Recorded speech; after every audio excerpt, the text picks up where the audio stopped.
Hi guys, just wanted to show off my DIY project on a power bank, heavy duty power bank, for when going to like festivals and stuff like that where you don't have any power sources of other than what you can bring yourself. What this is made for is I don't know if the all the decals kind of give it away. This is one we built for a camp that we're doing at Ossersleben in Germany for a huge Opel car meet there. And we don't have any generators. We don't have anything but the power that we can bring ourselves. So that's kind of what gave me the idea for this box.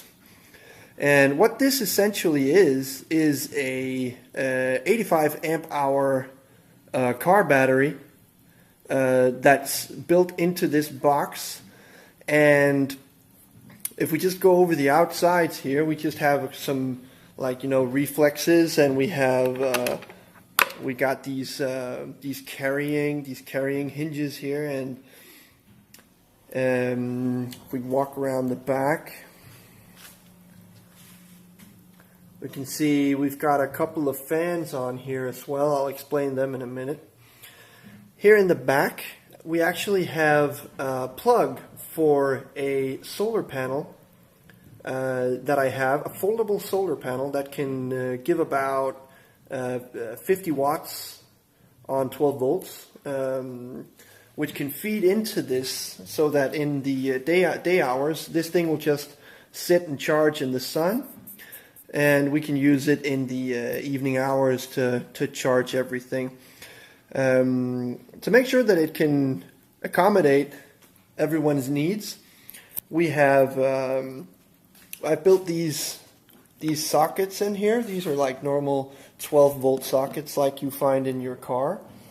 These can be used for like driving fridges and stuff like that. And then in the middle here, we have 2 USB charging ports. Down here we have a 240 volt inverter, which also runs off the battery, and we have another USB charging port right there. This one in particular is made, we did this because some of the mobile stereo stuff that we're bringing can only charge from 240 volts. So that's why we did this. I say 240, but it's 230, of course. And we have another fan down here, and we have this nice little panel so we can see how much power is on the battery, how many percent it's charged, how many volts it's got on it. And what the humdinger about this box is that the whole idea is that people that get to use this get the combination for this lock, so they can open it. And inside, we find this nice decal here. Inside, we've got this little padded room where we've got a heavy-duty charger, where we got a couple of these squid charging cables, so we can charge any kind of phone with any kind of plug.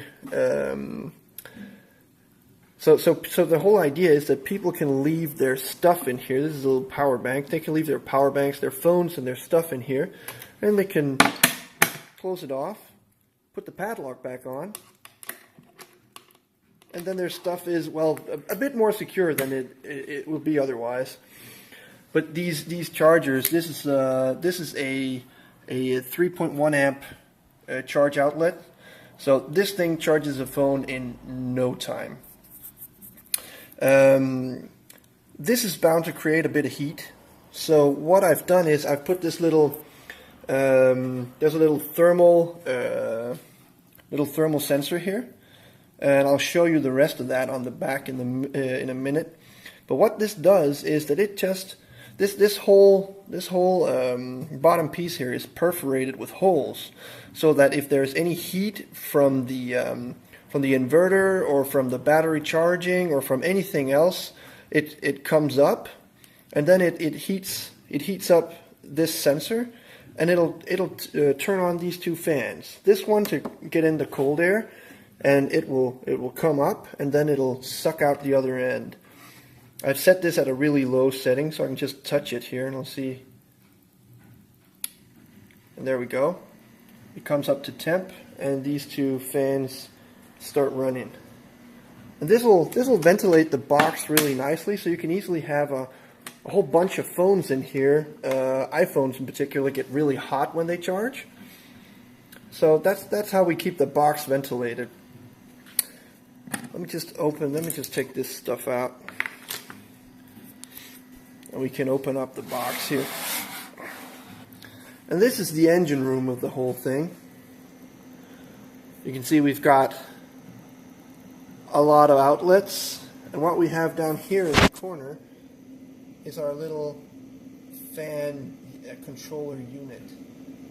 It's set to I think 21 degrees, and you can see it's cooling pretty fast.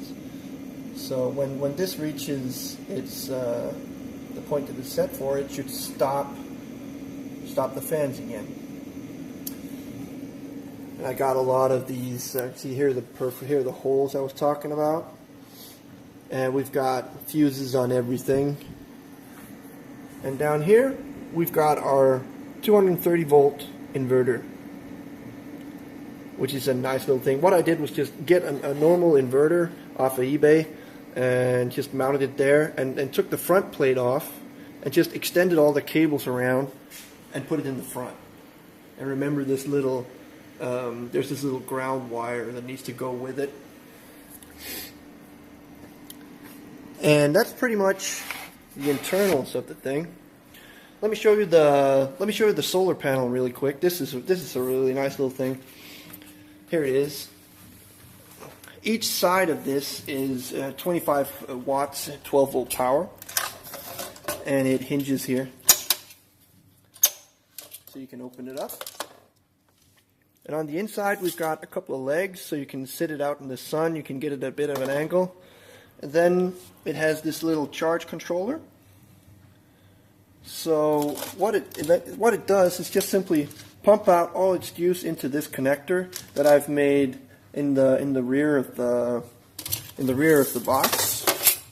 You just set this solar panel out in the sun, and then you got like 4 or 5 amps, I think, of 12 volt power coming into the box all day long, which is actually enough to cover all of the charging needs. And then when everyone's done charging, it can just keep on putting power into the battery because it's so massive. And then we got all we need for the rest of the night and the evenings, and then it's ready to power up the next morning when the sun comes up. So that's just kind of a little walk around of our little big power bank, and I am really excited to see how it's going to work in practice. But up until now, what I've tested it with phones and power banks and everything, it's just, you can't even, it doesn't even put a dent in the battery. This thing is just massive. But anyway, that was just a quick run through of our power bank. Thanks for watching.